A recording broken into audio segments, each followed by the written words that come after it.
Anthony Scaramucci is a former White House communications director and former member of the Trump transition team. He's also the founder of Skybridge Capital, LLC. I don't think any of that's going to make the Trump campaign 2020 advertising, actually. But. You don't think so? Why do you think he's going to not say those things in 2020? No. I said the advertising, the paid advertising. I'm making a joke. You're making a joke. You're making a joke. At MSNBC, but sorry, I didn't hear you. At the end of the day, there are some other sound bites that you could put in there that are not like that. I mean, he's a complex guy. We both know that. You covered him. I read your book. You wrote a great book. He's a complex guy, but he's not a racist. Then how do you square those comments then, Anthony? Because he's said these things over and over and over again. The Pocahontas thing was a joke. That was a lead balloon, obviously. The comments that were made last week, I think we're in this sort of weird society now where everybody's iPhone is a studio. It's a camera, and you can't have a private conversation anymore. Dick Durbin can say whatever he wants, but he's in a small room with the President of the United States. They're talking about something. They're trying to get a deal done. There's an expression in Washington about sausages being made, and legislation is a lot like sausages being made. Nobody should ever see the two. And then he's running out to a camera to try to expose and embarrass the President. How is that helping? Well, it came out in a Washington Post report before Dick Durbin came out and confirmed it. Somebody had to leak it, right? Hold on. So how is that helping anybody? There is not just Donald Trump having what he thinks is a private conversation. It's Donald Trump's public statements that seem to underscore this idea in the president's mind that if you are not white, then you are somehow less than. I reject that. I mean, let's just look at some of the things that he's said about Muslims, about Latinos, about African Americans. He's tweeting crime stats that show that African Americans kill whites at an unbelievable rate that are just flatly false. There was never an apology for that. So how do you square all of those things together? But I'm not here really to square it. I'm here to look at outcomes and style. Okay, so we're gonna litigate his style, and we're both gonna accept that he has a unique style. Without that style, he likely doesn't become president. When I was on the campaign and people would joke about his tweets being presidential or unpresidential, and you were there, you wrote about this, presidential tweets got no attention. Unpresidential tweets, quote unquote, got attention. Why don't you just have presidential tweets if you're the president? Made him president. Well, I think what he's found is he's been frustrated by the media. Pew Research, not me, says 73% of the stuff said about the president is negative. So he feels he has to go over the top of the mainstream media directly to the American people. When I was there, the 11 short days that I was there, I told him directly, let's not declare war on the media. Let's have an amnesty or an armistice with the media, because it's not going to win. No one's going to win a war with the media. They're fighting with the Wall Street Journal over I'd or I, as it related to the Korean dictator. Let's not do that, okay? The president probably said I'd, but now we're in a fight because we're at war. So let me just step back for 1 second. Let me just make this point. At the end of the day, he is a very unique character, but he's not a racist. And if you look at his policies, they're clearly non-racist policies. The African unemployment rate in the United States right now is the lowest it's been in 35 or 40 years. Maybe the lowest it's been since they started recording. It was already going down under Obama. It was already on its. I understand that, but it's going down even further, and there's more economic growth and there's more economic opportunity today as a result of a lot of the president's policies. Let's talk about what he does.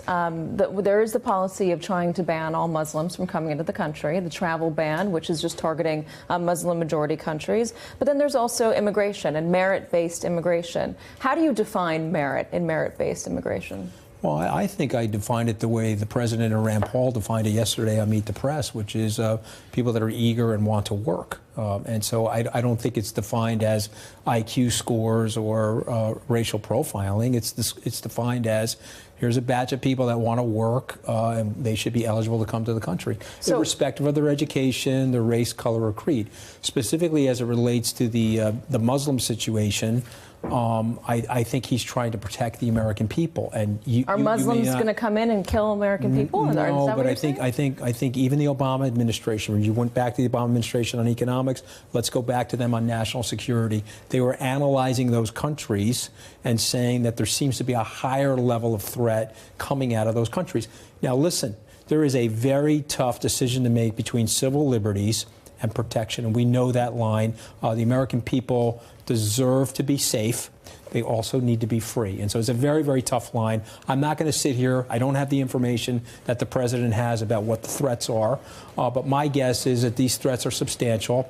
Both President Obama, President Bush, and President Clinton, in private conversations, have said when you read these intelligence reports, you have to make very tough decisions. I want to go back to immigration and merit. You define merit for us. You believe that's what the president defines merit as well. When he's having these conversations, he's saying, why do we want more people from these S-hole or S-house countries, African countries, Haiti, etc.? Why don't we have more people from Norway? How is somebody from Norway, how do they have more merit than somebody from Africa? Did he say it or did he not say it? Okay, for this conversation. Did say it, according to multiple people, and Lindsey Graham, who's a Republican and on his side a lot, has not denied it. Let's stipulate for this conversation that he said it, so we don't have to argue about whether he said it or not. Okay. I don't know if he said it, but just for this conversation, because I want to make a broader point.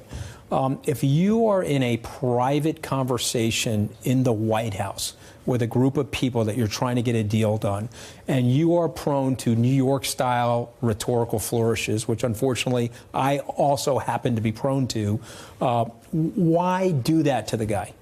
He's there. But that's neither here nor there. We're both assuming that he said it, as you just said. Okay, but why do people from Norway? Why do they have more merit to come here than people from Africa, according to what the president said? Having known the president for a long period of time, I don't really think that's what he meant. I'm not going to interpret what he meant because I don't understand his mind entirely. But he also said this in 2013. Why can't we have more immigration from European countries? He said that in public at CPAC.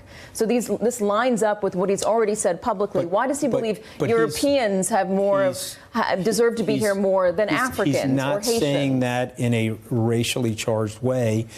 How can you not say that in a racially charged way? More people from Europe are white. Norway's 83% white. Norway's 83% white. There's a lot Africa of is not there's a lot of different white. Skin melanin produced in Europe that's not necessarily white.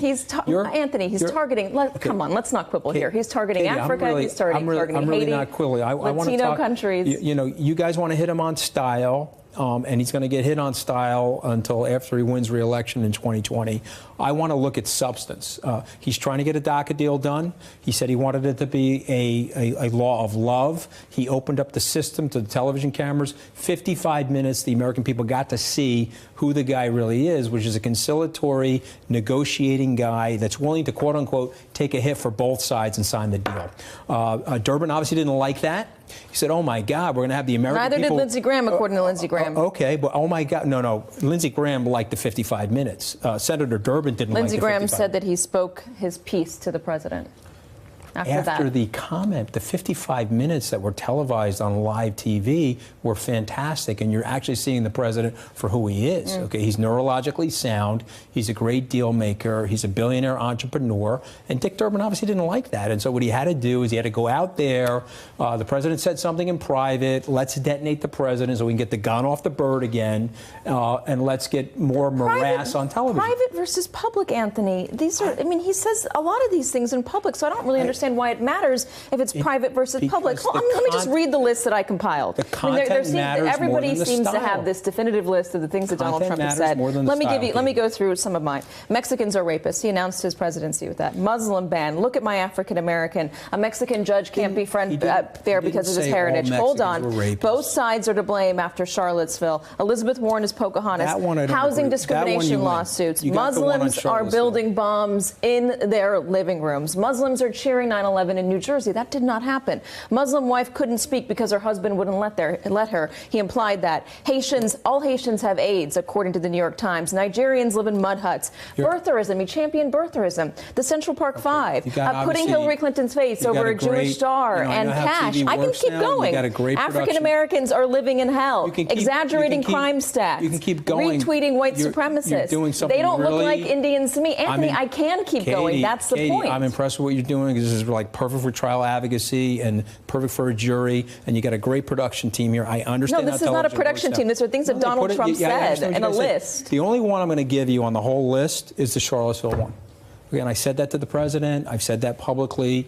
I don't think you can equivocate on Nazis. I think it's a terrible thing to do. When you really understand the history of the whole thing, there's no equivocation there.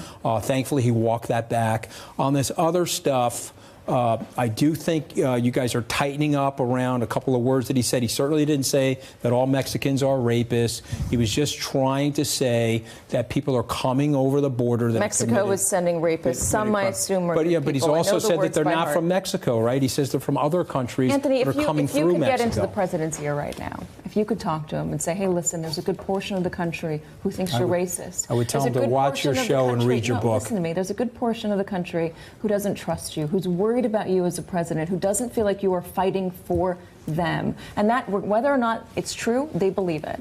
What would you tell Donald Trump? And could you get him to turn this presidency around to make it so that people across America, not just a certain section of them, believe in this president? Okay, so listen, I'm not going to be able to do that. But if I were able to do that, a couple of things that I would say, and frankly, and share with you or anybody for that matter, is that he's got to marry the content with style.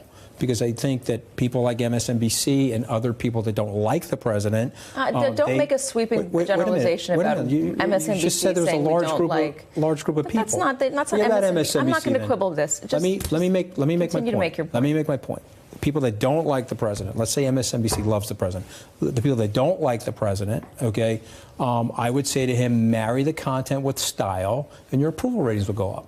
The style is disconnected from the content, but if you look at the broad base of the content, and you look at national security, economics, you look what he did to commemorate and honor Martin Luther King. I thought Kristen was very fair in her reporting on that. And you look at that whole bandwidth of stuff that he's doing, the content is there, the economy is booming, people are doing better. Marry the style with the content, you'll do way better with the people that don't like it. Can you call him and tell him that? I could call him and tell him that, but you know, at the end of the day, he's 71 years old. He's going to do things exactly the way he wants to do them. But he's got good instincts. He won the American presidency in 2016. I predict he'll win it again in 2020, and I think he'll get it right. You may disagree with me, but we're going to have fun over the next 3 years watching this unfold. Anthony Scaramucci, always good to have you. Great to be here.